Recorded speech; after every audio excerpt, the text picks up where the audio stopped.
Grant, the movie and TV guy, there's a spooky specter over there. It's okay, I ain't afraid of no ghosts. Oh my god! Sorry. That was stupid what I just did.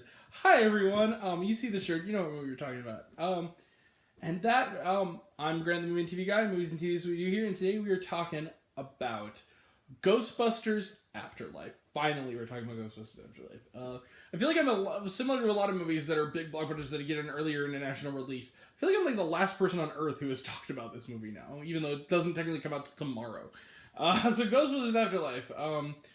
What's it about and who's involved? Well, it is directed and co-written by Jason Reitman, son of Ivan Reitman, and personally one of my favorite directors of all time, who wrote one of my favorite screenplays to one of my favorite films ever, Up in the Air. He also did Juno, Thank You for Smoking, Tully, bunch of great movies, Young Adult, and directed them as well. And he co-writes the movie as well with Gil Kenan, who perhaps best known as the director of Monster House, that makes sense, as well as the director of City of Ember. So that's an interesting, clearly his buddies with Bill Murray. And it is the fourth installment in the overall Ghostbusters film series, third in the actual continuity that began with the first film. And it is set 30 years after the events of Ghostbusters 2. In the town of Somerville, I believe it was North Carolina? I think so. Or Louisiana. I can't remember which one, but basically, we begin the story with an unfortunate death, and that being the death of Egon Spengler, seemingly by heart attack. His daughter, Callie, played terrifically by Carrie Coon of Gone Girl fame, moves with her 15-year-old son, played by Finn Wolfhard, who is a pretty standard teenager, just wants to get a nice car, maybe meet a cute girl, and as well as her young daughter Phoebe, who is, a chip off the old block when it comes to her dear old grandpa, who is a very nerdy young lady. She is played by the terrific child actress McKenna, who is good in everything I've seen her in so far, and who really is the lead of the film. She be in school, she falls in, and her mom eventually seems to develop sparks with Mr. Gary Gruberson, her teacher, wonderful name, that they make a lot of comic mileage out of, played by the ageless man himself, Paul Rudd. Well, it turns out dear old grandpa, Egon Spengler, was involved with a certain event in '84 that almost destroyed the world and ended up covering New York in a blanket of marshmallow cream. And let's just say that the timeline's coming up, the apocalypse is nigh, and these kids are going to have to become Ghostbusters themselves to stop an old evil that's a definite blast from the past, and to help them, they'll need a blast from the past themselves, the original OG Ghostbusters. And maybe dear old grandpa, who might not entirely be, let's just say might be reaching them from beyond. Let's leave it at that. Let the adventure ensue. I'm going to come right out with it. This is a case of Grant fanboying, I'm sure, and I'm sure on second watch this movie might go down a little bit. But I'm going to put it this way. Ghostbusters, the first Ghostbusters, to me, is like top 5 favorite movies. I love it. Watched it again the other night. I can never need an excuse to watch it. Ghostbusters 2, I honestly don't hate as much as other people. I think it's definitely far inferior to the first one, but it does have its moments. I still stand by that one of the best Venkman wisecracks ever comes from Ghostbusters 2, and it's when Sigourney Weaver's little infant son. It says, Peter, can you put down the baby? And he goes, why, sure. Picks him up. You're fat, your belly button sticks out too far, and you're a constant burden on your poor mother. Or you're short, never mind. Then they did Ghostbusters 2016, and I liked it. I don't know why everyone was so hard on it. I'll tell you why. Man babies. Yeah. Ladies can't be Ghostbusters. Yeah. Robert Storms and all your minions. I like that movie fine. But I was definitely more than a little bit excited to know we were going back to the old continuity with this one, as with Jason Reitman on board. And I gotta tell you, this is the best movie since the first one. I think that goes without saying. It's also a pretty damn good blockbuster. This movie was a ton of fun. It's fun for the whole family. It was funny when it needed to be. But unlike the first Ghostbusters, it's not just a straightforward comedy. It's also a pretty good coming-of-age drama about these kids growing up in the shadow. It's very Jason Reitman in that way, in that it's more of an indie story for the first hour, like an indie coming-of-age film that stumbles into a Ghostbusters movie, but somehow feels tonally balanced. And I loved Carrie Coon as the mom. Paul Rudd, I love that man. Like, just put him in everything. He's awesome. A guy who is totally a man of science, but more often than not, is actually surprised when a student of his wants to do something. More often than not, he plays Cujo in Child's Play on VHS for his class, which is irresponsible, but that's kind of funny. She has good chemistry with Carrie Coon. They kind of have a little romance. Finn Wolfhard is great. He has a girlfriend in the movie, like a love interest, who works at the local diner. She's played by Celeste O'Connor. She's also quite charming. And then I want to get this kid's name. This kid was new to me. Who's the best friend character, basically the nerdy friend, whose name is Podcast. You see, because he runs a podcast. By the way, thank you, Linoleum Knife, for giving my letter a shout out. The Linoleum Knife podcast. That was dope of you. Thanks, Alonzo and Dave. What's this kid's name? He plays podcast. He plays podcast in Ghostbusters. Logan Kim. You are a scene stealer, young man. Like, really good performance, really funny. So much the action comes, and when the inevitable moment comes, you know it will, when the original Ghostbusters team up, it really is like that Force Awakens thing of you're seeing your old friend, it's like a warm blanket, you're just like, oh yes, more Bill Murray wisecracks. More of all that stuff, more callbacks to Harold Ramis and how beloved he was. In fact, the Harold Ramis of it all actually worried me for a lot of the movie because it seemed like they were going to negatively portray him, but then nope. And it was really touching. Not much more to say, you guys. I loved Ghostbusters Afterlife. I'm not going to go all the way with it. I definitely think it's probably the weakest Jason Reitman movie overall, or it's definitely in the weaker tier, but that's just a Jason Reitman movies. Of Ghostbusters movies, it has a high standing. I'm going to give Ghostbusters Afterlife... You see the gun, don't worry, I'm not going to fanboy that much. I'll give it 4.5 out of 5 stars, though. This is definitely... I pretty much loved it. I go see this on the biggest screen you can find, and with a good audience. Alright. I wish I had it with me.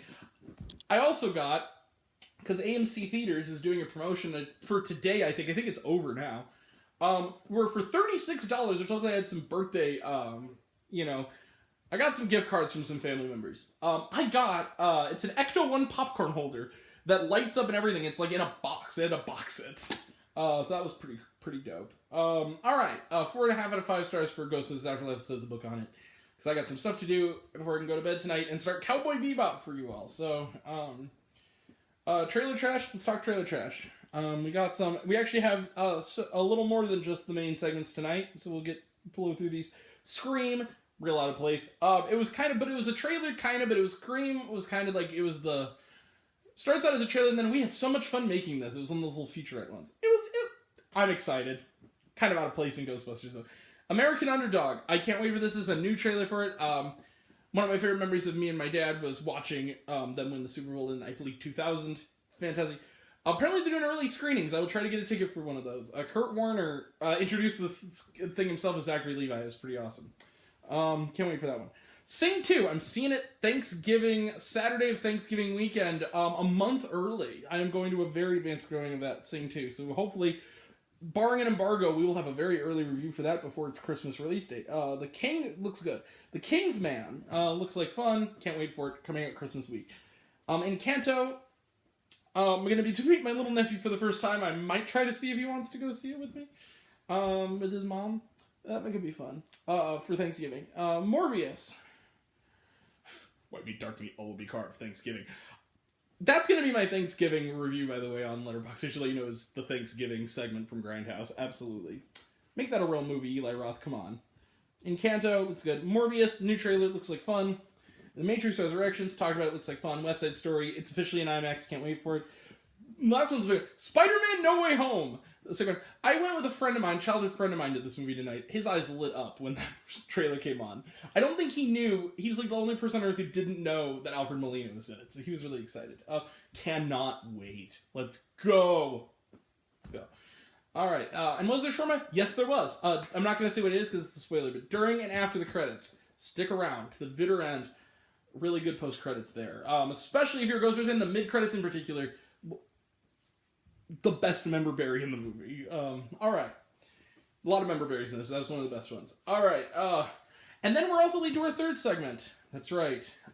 I believe I penned it in Eternals as this week in really, really, really awful fellow moviegoers. I think that's what I called it. The dude in front of us was a total dick. So I went with my friend. He's not watching this. I don't care. Even if he is. So we're in a theater. It's opening night. No one was talking during the movie. But it was one of those cases where it's Ghostbusters, so I get a little more leniency if people are like, woo, or laugh, or cheer, whatever. Not this guy in front of us. So it was him and his girlfriend. Everyone was having a good time. The lady directly next to him was... Nobody was being loud. Like, no, it was an IMAX theater. It was an IMAX showing. Nobody was talking loud. Everyone was just kind of reacting to things. He told my friend, who was the quietest person in the theater, to shut up 3 times, with some profanity... Nice guy.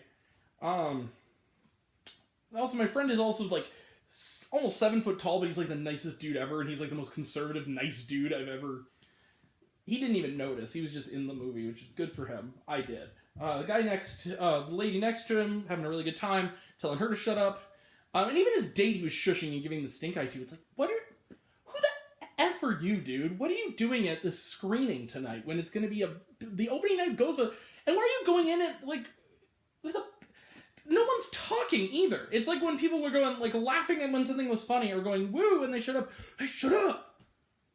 You shut up, asshole. No one else is talking.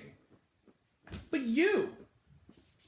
Let people have their enjoyment. That's the thing. Like, it would be different if, but see, people are like, but Grant, you called carpet people who do this. Yeah, if they're on their phone or something, or they're talking, but when it's just like, I'm not enough of a stick up the ass to be like, any reaction to anything that happens in a movie or any utterance, I'm gonna go, shut up! I'm not that kind of guy. If you're in a movie like that, and like in a Marvel movie, if you make a little comments once in a while that are like out loud, it's fine. Or if you're cheering, it's fine. Get your head out of your butt, dude. I have no patience for people like that who just go into movies that are supposed to be fun, just going in seemingly with the intention of, we're going to ruin this for everyone else in the theater by being a total dickweed. It was the same with that dude in Eternals. I'm sick of it. We want to escape. We don't want to... F that guy. Sorry, that really annoys me. He was insulting my friend. I got really close to literally, especially when he was turning to the nicely. She was a sweetheart who was just having a really good time. Turned out, I was this close to like ducking my head between the two of them, looking at him going, we have a problem here, buddy. Do you need to go outside? And I never do that. So that's saying something. I hate confrontation with a passion. I don't stoop to that level. But man, he was getting on my last nerves.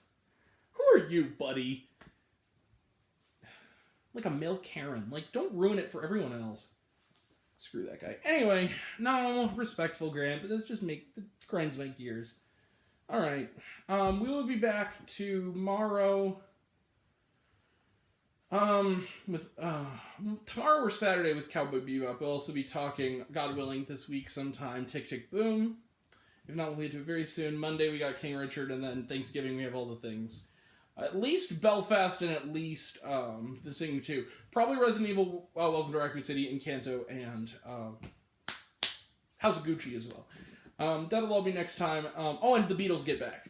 That'll definitely will be doing. That'll all be next time, and until next time, I'm Grant the Movie TV Guy. I see it all, I'm happy to share it. Also, I'm not doing a Tiger King 2 review because that was a waste of time and there's nothing to talk about. Alright. 0 stars. Alright, that'll all be next time. Until next time, I'm Grant the Movie TV Guy. I see it all, I'm happy to share it with you. I love you all, appreciate you all, I love you all, class Smith, love you 1,000, be kind to one another. If you like this video, give it a like if you want to, give it a subscribe if you want to, give it the bell. I don't know what it does, but that's what you're supposed to do, or so I've been told. And if you want to find else or reviews, this and other fun stuff, you can check me out on Letterboxd.com at Grant the Movie and TV Guy, as well as check out my friend JW here on YouTube. He went with me tonight, and was being on his best behavior. Leave him alone, dude. And then also, some of you already have, but even if you haven't, take care of yourself, take care of your mental health. I love you all. Take care. See you soon. Almost out of time. Bye.